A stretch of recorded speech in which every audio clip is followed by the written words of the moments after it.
There's a heavy police presence in Finetown, that's in the south of Johannesburg this morning, ahead of Police Minister Bheki Cele's visit. Cele will be engaging with community members and the Community Policing Forum about crime interventions in the area. Finetown making headlines in October when a suspected gang-related shooting claimed 7 lives and left 4 people injured. Newzroom Afrika's Mohlaoli is there for us ahead of that visit by the Police Minister. Tumaole, good morning to you. You've already been out there. The sentiment from the community as the Police Minister, as he usually does, makes his rounds whenever there has been a crime that's been committed in an area. This is something that some residents have voiced unhappiness about, that why is it that he comes when death has already occurred?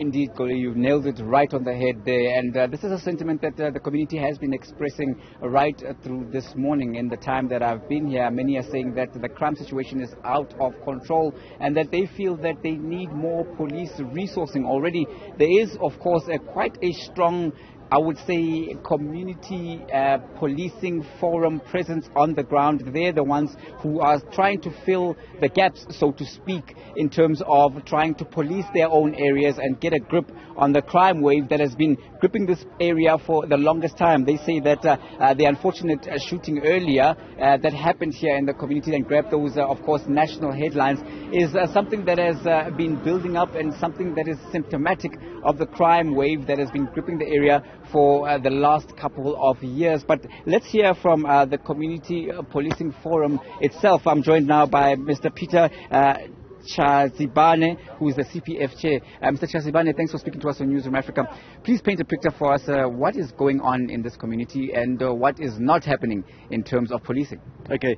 As far as our community is concerned, we've been inundated with a lot of escalation as far as crime is concerned. What we've also found is that a lot of times hijackings happens outside Annandale and then it gets brought in because of the number of entry points that we have as far as Annandale is concerned. We also must not lose sight of the fact that over the past 3 years there has been an escalation of the number of people per square kilometer.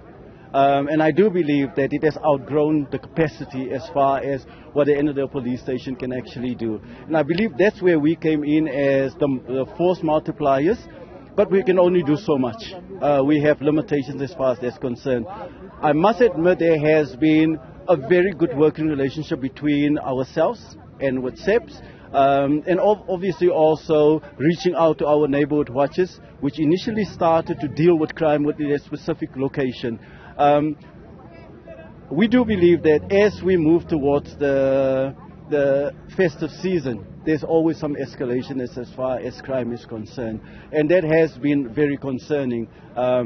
We have been mobilizing, and I do believe that we are getting back to where we used to be at as far as our patrols are concerned, because it is a deterrent. It's not something that we will be able to stop it, but at least we can stem the escalation as far as crime is concerned. And the engagement here with Minister Bheki Cele, it's not the first time he has come to engage with the community about the scourge of crime in the area.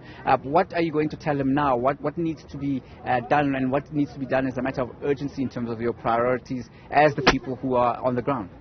Well, yes, it's not the first time that actually happened. On the 29th, we had that really sad occurrence that we had, where we had 7 people that died. The minister came the following day and the MEC came the following day. So on the 9th of August, we also had a group of residents from Annandale that spoke out, led by Ladies of Hope, as far as crime is concerned. The minister then made a promise that 15 vehicles will be made available. And these are the vehicles that you see over here. Also, the other thing is that one of the outcry from the community has been for visible policing. So I do believe this will go a long way. And I just want to ask the community, without the community, our hands are cut off. So we need a community to play their part as far as being the eyes, the ears, and the dialing finger as far as engaging with us is concerned, as far as SEPS is concerned. As a CPF, we have the oversight.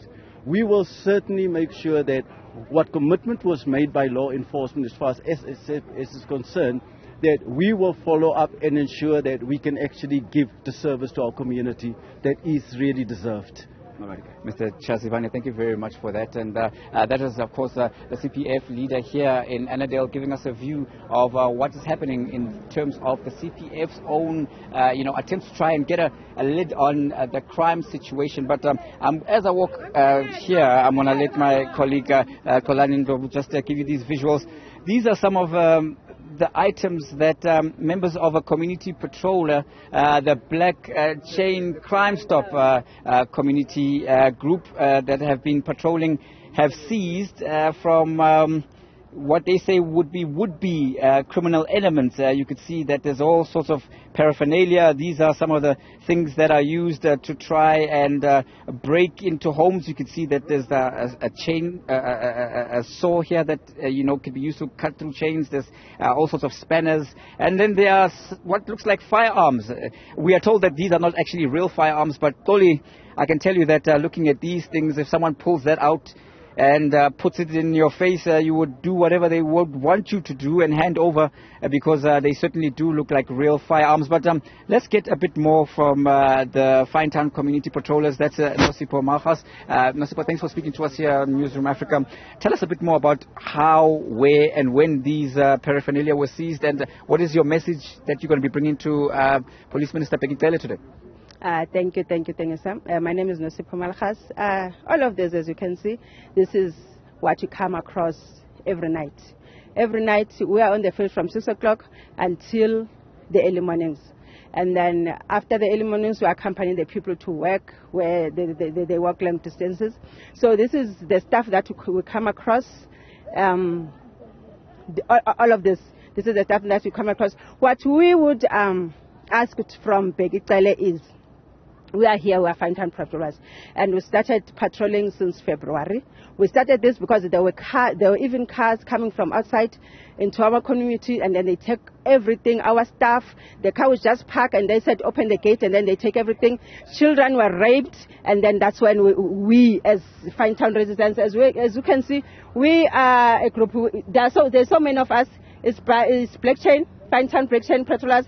Then it's Black Mamba, Neighborhood Watch. All of us, as you can see here, this is the people that run around the streets of Finetown every day, every single day. What we are asking, what we are crying for is, we don't have reflectors, as you can see. There's only few of reflectors that we have. We don't have weapons. We carry there's no piri, the shambles. That's all we have. So Nosipho, what would you say very quickly? We're running out of time. Sorry to interrupt there. In terms of people who criticize the community patrollers, saying that maybe you take the law into your own hands and maybe you're a bit overhanded, you use too much force. What would you respond? No, we don't. The others say we are killers. We are not killers. We didn't kill anyone. We haven't killed anyone so far. So we don't force anything. We are just using the sandbox. That's the sandbox, and then it's been quiet since then. Yeah. We'll have to leave it there. Thank you very much for that. That was Nosipho Malgas, Finetown community patrollers, just giving us an overview of what they do to try and also do their bit to fight crime in the area. So we will continue to give you that developing story as and when it happens, when, of course, Police Minister Bheki Cele arrives to engage with the various stakeholders. We've just spoken to two community patrolling forums, including the CPF, which is a recognized policing forum, and the community-based policing forum. Just painting a picture of just the dire situation here in this community, and we see the paraphernalia as well, just showing what is going on and what needs to be done to win this war on crime.